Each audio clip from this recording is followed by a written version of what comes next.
நாடாளுமன்ற தேர்தலை புறக்கணித்து வீடுகளில் கருப்பு கொடி கட்டியும் கிராம மக்கள் கையில் கருப்பு கொடி ஏந்தியவாறு போராட்டம் செய்ததால் பரபரப்பு. தேனி மாவட்டம் போடிநாயக்கனூர் அருகே உள்ள கோடங்கிப்பட்டி கிராமத்தில் நாடாளுமன்ற தேர்தலை புறக்கணிக்கப் போவதாக வீடுகளில் கருப்பு கொடி கட்டியும் சுவரொட்டிகள் ஒட்டியும் கிராம மக்கள் சுமார் 20க்கும் மேற்பட்டோர் கையில் கருப்பு கொடி ஏந்தி எதிர்ப்பு தெரிவித்து வருகின்றனர். போடி தாலுகாவிற்குட்பட்ட கோடங்கிப்பட்டி கிராமத்தில் சுமார் 250க்கும் மேற்பட்ட குடும்பங்கள் வசித்து வருகின்றனர்.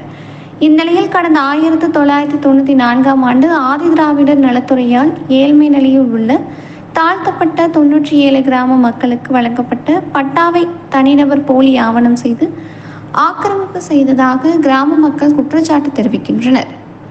இதுகுறித்து தாசில்தார், வருவாய் கோட்டாட்சியர் மற்றும் மாவட்ட ஆட்சியரிடம் பலமுறை புகார் தெரிவித்தும் நடவடிக்கை எடுக்காததால் வரக்கூடிய நாடாளுமன்ற தேர்தலை புறக்கணிக்கப் போவதாக கூறி கிராம மக்கள் வீடுகள் தோறும் கருப்பு கொடி கட்டியும் கையில் கருப்பு கொடி ஏந்தியவாறு போராட்டம் செய்ததால் பரபரப்பு ஏற்பட்டது.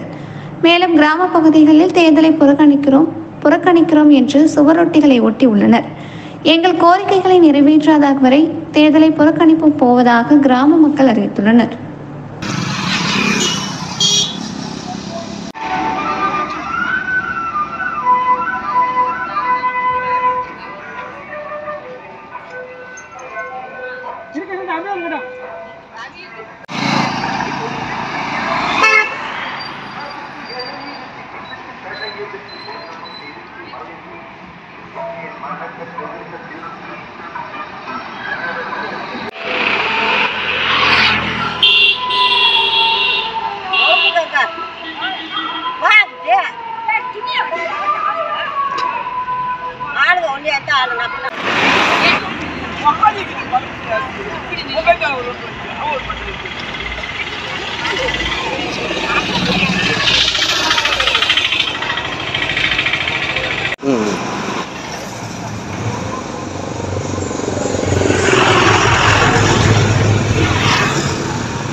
కొంచెం